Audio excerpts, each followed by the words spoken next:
ಗೃಹಲಕ್ಷ್ಮಿಯರಿಗೆ ಹೊಸ ಅಪ್ಡೇಟ್. ಹೌದು ಸ್ನೇಹಿತರೆ, ಇವತ್ತ ಏಪ್ರಿಲ್ 8ನೇ ತಾರೀಕು ಗೃಹಲಕ್ಷ್ಮಿ ಯೋಜನೆ ಬಗ್ಗೆ ಬಹಳ ಮುಖ್ಯವಾದಂತ ಹೊಸ ಅಪ್ಡೇಟ್ ಬಂದಿದೆ. ಪ್ರತಿಯೊಬ್ರು ನೋಡ್ಲೇಬೇಕಾದಂತ ಮಾಹಿತಿ. ಸ್ನೇಹಿತರೆ, ಪ್ರತಿ ತಿಂಗಳ ನಿಮಗೆ ಗೃಹಲಕ್ಷ್ಮಿ ಯೋಜನೆಯ ಹಣ ಸರಿಯಾದ ರೀತಿಯಲ್ಲಿ ಬರ್ತಾ ಇಲ್ಲ. ಅದೇ ರಾಗ ಅದೇ ಹಾಡು. ನಿಮಗೆ ಗೊತ್ತಿರಬಹುದು, ಈಗಾಗಲೇ 19ನೇ ಕಂತಿನ ಹಣ ಬಿಡುಗಡೆ ಮಾಡ್ತೀವಿ ಅಂತ ಹೇಳಿದ್ರು. ಆದ್ರೂ ಕೂಡ ನಿನ್ನೆ ಬರ್ಬೇಕಾಗಿತ್ತು, ಬಂದಿಲ್ಲ. ಇನ್ನು ಕೆಲವರಿಗೆ ಅಂತೂ 18ನೇ ಕಂತಿನ ಹಣ ಸರಿಯಾದ ರೀತಿಯಲ್ಲಿ ಬಿಡುಗಡೆ ಆಗಿಲ್ಲ. ಸೊ ಇದು ನಮಗೆ ಏನು ಪ್ರತಿ ತಿಂಗಳ ಯಾವ ರೀತಿ ಸಮಸ್ಯೆ ಆಗ್ತಾ ಇತ್ತು ಅದೇ ರೀತಿ ಸಮಸ್ಯೆ ಆಗಿದೆ.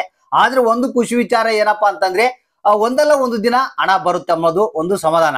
ಸೊ ಆದ್ರೆ ಇಲ್ಲಿ ಯಾಕೆ ಈ ರೀತಿಯಾಗಿ ಹಣ ಬಿಡುಗಡೆ ಆಗುವಲ್ಲಿ ತೊಂದರೆ ಆಗ್ತಾ ಇದೆ? ನಿನ್ನೆ ಬಿಡುಗಡೆ ಆಗ್ಬೇಕಾಗಿತ್ತಲ್ಲ 19ನೇ ಕಂತಿನ ಹಣ, ಯಾಕೆ ಬಂದಿಲ್ಲ?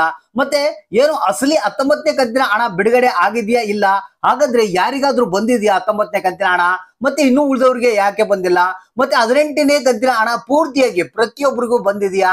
ಮತ್ತೆ ಅದೇ ಯಾಕೋ ಸರಿಯಾದ ರೀತಿಯಲ್ಲಿ ಹಣ ಬರ್ತಾ ಇಲ್ಲ? ಇವತ್ತ ಏಪ್ರಿಲ್ 8ನೇ ತಾರೀಕು ಅಂದ್ರೆ ಮಂಗಳವಾರ, ಇವತ್ತ ಯಾವ್ಯಾವ ಜಿಲ್ಲೆಗಳಿಗೆ ಹಣ ಬಿಡುಗಡೆ ಆಗುತ್ತಾ ಇಲ್ಲ, ಇದ್ರ ಬಗ್ಗೆ ಕಂಪ್ಲೀಟ್ ಆದಂತ ಒಂದು ಹೊಸ ಅಪ್ಡೇಟ್ ಬಂದಿದೆ. ಅದ್ರ ಬಗ್ಗೆ ಮಾಹಿತಿಯನ್ನ ತಿಳಿಸ್ಕೊಡ್ತಾ ಇದ್ದೀನಿ. ಹೌದು ಸ್ನೇಹಿತರೆ, ನಿಮಗೆ ಗೊತ್ತಿರಬಹುದು, ಗೃಹಲಕ್ಷ್ಮಿ ಯೋಜನೆಯ ದುಡ್ಡನ್ನ ರಿಲೀಸ್ ಮಾಡ್ಬೇಕಾದ್ರೆ ಅಂದ್ರೆ ಗೃಹಲಕ್ಷ್ಮಿಯರ ಖಾತೆಗೆ ಬರ್ಬೇಕಾದ್ರೆ ಇಲ್ಲಿ ಬಹಳಷ್ಟು ಸಮಸ್ಯೆಗಳು ಎದುರಾಗ್ತಾ ಇದಾವೆ. ಸೊ ಇಲ್ಲಿ ಒಂದು ಕಡೆಗೆ ಮೇನ್ ಏನಪ್ಪಾ ಅಂತಂದ್ರೆ, ರಾಜ್ಯ ಸರ್ಕಾರದಲ್ಲಿ ಬಂಡವಾಳದ ಕೊರತೆ ಇದೆ. ಇದು ನಿಮಗೆ ಗೊತ್ತಿರುವಂತ ವಿಚಾರ. ಹಾಗೋ ಹೀಗೋ ಮಾಡಿ ರಾಜ್ಯ ಸರ್ಕಾರ ಗೃಹಲಕ್ಷ್ಮಿಯರಿಗೆ ಹಣ ಕೊಡ್ತಾ ಇದೆ. ಆದ್ರೆ ಸರಿಯಾದ ಟೈಮ್ಗೆ ಹಣ ಬರ್ತಾ ಇಲ್ಲ. ಜನರಿಗೆ ಈಗ ಇವತ್ತ ಹಣ ಬರುತ್ತಂತ ಆಸೆ ಇಟ್ಕೊಂಡಿರ್ತಾರೆ, ಆದ್ರೆ ಇವತ್ತ ಬಂದಿಲ್ಲ ಅಂದ್ರೆ ನಿರಾಸೆ ಆಗುತ್ತೆ. ಸೊ ಇಲ್ಲಿ ಸರಿಯಾದ ಟೈಮಿಗೆ ಆ ಒಂದು ಹಣ ತಲುಪ್ತಾ ಇಲ್ಲ ಅಂತ ಬೇಜಾರವನ್ನ ವ್ಯಕ್ತಪಡಿಸ್ತಾ ಇದ್ದಾರೆ.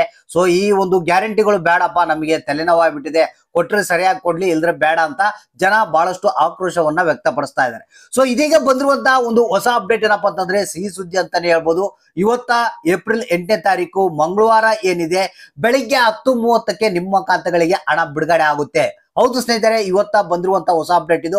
ಹಾಗಾದ್ರೆ ಇದ್ರ ಬಗ್ಗೆ ಹೆಚ್ಚಿನ ಒಂದು ಡೀಟೇಲ್ಸ್ ನ ತಿಳಿಸ್ಕೊಡ್ತೀನಿ. ಹಣ ಬಿಡುಗಡೆ ಯಾಕೆ ಆಗ್ತಾ ಇಲ್ಲ, ಏನ್ ಸಮಸ್ಯೆ ಆಗ್ತಾ ಇದೆ, ಎಲ್ಲಿ ಹಣ ಸ್ಟ್ರಕ್ ಆಗಿದೆ, ಮತ್ತೆ ಕೆಲವ್ರಿಗೆ ಹಣ ಬರುತ್ತಾ ಇಲ್ಲ ಅನ್ನೋದ್ರ ಬಗ್ಗೆ ಡೌಟ್ ಇದೆ.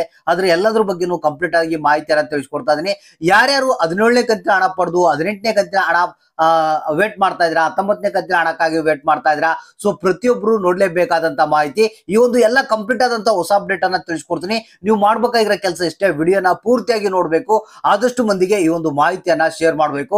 ವಿಡಿಯೋ ಇಷ್ಟ ಆದ್ರೆ ಒಂದು ಲೈಕ್ ಕೂಡ ನೀವು ಮಾಡಿ. ಹಾಗಾದ್ರೆ ಬನ್ನಿ ಈ ಒಂದು ಕಂಪ್ಲೀಟ್ ಆದಂತ ಹೊಸ ಅಪ್ಡೇಟ್ ಅನ್ನ ನೋಡೋಣ. ಸ್ನೇಹಿತರೆ, ಓಂ ಶ್ರೀ ಹೊರನಾಡು ಅನ್ನಪೂರ್ಣೇಶ್ವರಿ ಜ್ಯೋತಿಷ್ಯರಾದಂತ ಪಂಡಿತ್ ವೇದಾಂತ್ ಶರ್ಮನವರು ನಿಮ್ಮ ಜೀವನದ ಯಾವುದೇ ಸಮಸ್ಯೆಗಳಿಗೆ ಫೋನಿನ ಮೂಲಕವೇ ಪರಿಹಾರವನ್ನ ನೀಡಿಕೊಡ್ತಾ ಇದ್ದಾರೆ.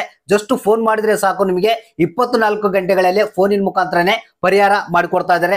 ಇದರಲ್ಲಿ ಸ್ತ್ರೀ ಪುರುಷರ ಒಂದು ವಶೀಕರಣ ಆಗಿರ್ಬೋದು, ಲೈಂಗಿಕ ಸಮಸ್ಯೆ ಆಗಿರ್ಬೋದು, ಡಿವೋರ್ಸ್ ಪ್ರಾಬ್ಲಮ್ ಆಗಿರ್ಬೋದು, ಸತಿ ಪತಿ ಕಲಹ ಆಗಿರ್ಬೋದು, ಮತ್ತೆ ಮಾಟ ಮಂತ್ರ ಆಗಿದ್ರೆ, ಹಣಕಾಸಿನ ಸಮಸ್ಯೆ ಇದ್ರೆ, ಪ್ರೀತಿಯಲ್ಲಿ ಮೋಸ ಹೋಗಿದ್ರೆ, ಸಂತಾನ ಭಾಗ್ಯ ಇಲ್ಲ ಅಂದ್ರೆ, ಎಲ್ಲಾ ಒಂದು ಸಮಸ್ಯೆಗಳಿಗೆ ಕೇವಲ ಫೋನ್ ಮಾಡಿದ್ರೆ ಸಾಕು, ಫೋನಿನ ಮೂಲಕವೇ ಪರಿಹಾರವನ್ನ ನಿಮ್ಗೆ ತಿಳಿಸ್ಕೊಡ್ತಾ ಇದ್ದಾರೆ.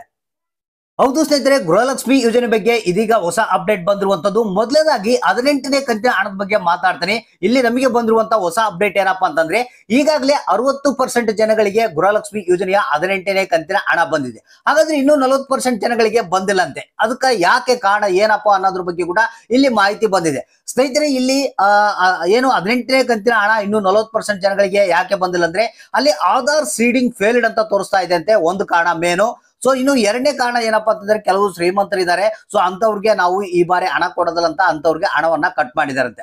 ಈ ಒಂದು ಕಾರಣಕ್ಕಾಗಿ ಇನ್ನು 40% ಜನಗಳಿಗೆ ಬಿಡುಗಡೆ ಆಗಿಲ್ಲಂತೆ. ಸೊ ಹಾಗಾಗಿ ಸ್ವಲ್ಪ ಅಲ್ಲೊಂದ್ ಸ್ವಲ್ಪ ಇಲ್ಲೊಂದ್ ಸ್ವಲ್ಪ ಟೆಕ್ನಿಕಲ್ ಎರರ್ಸ್ ಲಿಂದಾಗಿ ಕೆಲವರಿಗೆ ನಿಂತಿದೆ ಅಂತೆ. ಸೊ ಅಂತವ್ರಿಗೆ ಇವತ್ತ 18ನೇ ಕಂತಿನ ಹಣ ಬಿಡುಗಡೆ ಮಾಡ್ತೀವಿ ಅಂತ ಮಾಹಿತಿ ಬಂದಿದೆ. ಸೊ ಹಾಗಾದ್ರೆ ಇಲ್ಲಿ ಇವತ್ತ 18ನೇ ಕಂತಿನ ಹಣದ ಜೊತೆಗೆ 19ನೇ ಕಂತಿನ ಹಣ ಕೂಡ ರಿಲೀಸ್ ಆಗ್ತಾ ಇದೆ. ಸೊ ಹಾಗಾದ್ರೆ ಇಲ್ಲಿ 19ನೇ ಕಂತಿನ ಹಣ ನಿನ್ನೆ ರಿಲೀಸ್ ಆಗ್ಬೇಕಾಗಿತ್ತು, ಆದ್ರೆ ಇಲ್ಲಿ ನಿನ್ನೆ ಸರ್ವರ್ ಪ್ರಾಬ್ಲಮ್ ಆಗಿ ಸರ್ವರ್ ಎರರ್ ಅಂತ ತೋರಿಸ್ತಾ ಇತ್ತಂತೆ. ಸೊ ಆ ಒಂದು ಕಾರಣಕ್ಕಾಗಿ, ಅಂದ್ರೆ ಟೆಕ್ನಿಕಲ್ ಪ್ರಾಬ್ಲಮ್, ಇದು ಟೆಕ್ನಿಕಲ್ ಇಶ್ಯೂ, ಆ ಒಂದು ಕಾರಣಕ್ಕಾಗಿ 19ನೇ ಕಂತಿನ ಹಣ ನಿನ್ನೆ ರಿಲೀಸ್ ಆಗಿಲ್ಲಂತೆ. ಇವತ್ತ ಏಪ್ರಿಲ್ 8ನೇ ತಾರೀಕು ಏನಿದೆ ಅಂದ್ರೆ ಮಂಗಳವಾರ ಬೆಳಗ್ಗೆ 10:30ರಿಂದ ಈ ಒಂದು 19ನೇ ಕಂತಿನ ಹಣ ನೇರವಾಗಿ ಗೃಹಲಕ್ಷ್ಮಿಯರ ಖಾತೆಗೆ ಜಮಾ ಆಗುತ್ತೆ ಅನ್ನೋ ಒಂದು ಮಾಹಿತಿ ಕೇಳಿ ಬರ್ತಾ ಇದೆ. ಸೊ ಪ್ರತಿಯೊಂದು ಜಿಲ್ಲೆಗಳಿಗೆ ಹಣವನ್ನ ರಿಲೀಸ್ ಮಾಡ್ತೀವಿ ಅಂತ ಹೇಳಿದ್ದಾರೆ. ಮೋಸ್ಟ್ಲಿ ಇವತ್ತ ಆಲ್ಮೋಸ್ಟ್ ಏನಿದೆ 18ನೇ ಕಂತು ಮತ್ತು 19ನೇ ಕಂತಿನ ಹಣ 2,500 ರೂಪಾಯಿ, 4,000 ರೂಪಾಯಿ ಕೆಲವರಿಗೆ ಬಂದ್ರೆ, ಇನ್ನು ಕೆಲವರಿಗೆ 2,000 ರೂಪಾಯಿ ಹಣ 19ನೇ ಕಂತಿನ ಹಣ ಬರುವಂತ ಸಾಧ್ಯತೆ ಇದೆ ಅಂತ ಮಾಧ್ಯಮಗಳ ವರದಿ ಪ್ರಕಾರ ತಿಳಿದು ಬಂದಿದೆ. ಸೊ ಹಾಗಾದ್ರೆ ಇದೇನು ನಿಮಗೇನು ಹೊಸದಲ್ಲ, ಯಾಕಂದ್ರೆ ರಾಜ್ಯ ಸರ್ಕಾರ ಲಕ್ಷ್ಮೀ ಹೆಬ್ಬಾಳ್ಕರ್ ಅವರು ಹೇಳೋದೊಂದು, ಅದು ಹಣ ಬರೋದು ಆ ಡೇಟ್ಗೆ ಬರೋದಲ್ಲ, ಅವ್ರು ಹೇಳಿದಂತ ಡೇಟ್ಗೆ ಬರೋದಲ್ಲ. ಅಲ್ಲಿಂದ ನಿಮಗೆ ಒಂದು ವಾರ ಹೆಚ್ಚು ಕಡಿಮೆ ಆಗ್ಬೋದು, ಅಥವಾ 2-3 ದಿನ ಹೆಚ್ಚು ಕಡಿಮೆ ಆಗ್ಬೋದು. ಈಗಾಗಲೇ ಮೊನ್ನೆಲಿಂದ ಈಗ ಕಳೆದ ಒಂದು 4-5 ದಿನಗಳಿಂದ 19ನೇ ಕಂತಿನ ಹಣ ಬರುತ್ತೆ ಅಂತ ಹೇಳಿದರೆ, ಬಂದಿಲ್ಲ. ಸೊ ಇವತ್ತು ನಮಗೆ ಬಂದಿರುವಂತಹ ಮಾಧ್ಯಮಗಳ ವರದಿ ಪ್ರಕಾರ ಇವತ್ತು 19ನೇ ಕಂತಿನ ಹಣ ರಿಲೀಸ್ ಆಗುವಂತ ಎಲ್ಲಾ ಸಾಧ್ಯತೆ ಇದೆ ಅಂತ ಮಾಧ್ಯಮಗಳ ವರದಿ ಪ್ರಕಾರ ತಿಳಿದು ಬಂದಿದೆ. ಸೊ ಹಾಗಾದ್ರೆ ಅಕೌಂಟ್ ಗಳನ್ನ ಚೆಕ್ ಮಾಡ್ತಾರೆ. ಇವತ್ತು 100% ಆಗಿ 18 ಮತ್ತು 19ನೇ ಕಂತಿನ ಹಣ ಅಂದ್ರೆ ಒಟ್ಟಿಗೆ 4,000 ರೂಪಾಯಿ ನಿಮ್ಮ ಖಾತೆಗಳಿಗೆ ಜಮಾ ಆಗುತ್ತೆ. ಹಾಗಾದ್ರೆ ಇಲ್ಲಿ ಯಾರಿಗಾದ್ರೂ ಹಣ ಬಂದಿಲ್ಲ ಅಂದ್ರೆ ಒಂದ್ಸಲ ನಿಮ್ಮ ಬ್ಯಾಂಕ್ ಗಳನ್ನ ವಿಸಿಟ್ ಮಾಡಿ, ಮತ್ತೆ ಗೃಹಲಕ್ಷ್ಮಿ ಯೋಜನೆಯ ಸ್ಟೇಟಸ್ ಅನ್ನ ಚೆಕ್ ಮಾಡಿಕೊಂಡು ಅಲ್ಲಿ ಏನಾದ್ರೂ ಪ್ರಾಬ್ಲಮ್ ಆಗಿದ್ರೆ ಅದನ್ನ ಇಮಿಡಿಯೇಟ್ಲಿ ಆಗಿ ಸರಿ ಮಾಡಿಕೊಳ್ಳಿ. ಮತ್ತೆ ಇವತ್ತು ಯಾರಿಗೆ ಹಣ ಬಂತು, ಎಷ್ಟು ಬಂತು, ಯಾರಿಗೆ ಬಂದಿಲ್ಲ ಅನ್ನೋದನ್ನ ತಪ್ಪದೆ ನಮಗೆ ಕಮೆಂಟ್ ಬಾಕ್ಸ್ ಮುಖಾಂತರ ತಿಳಿಸಿ.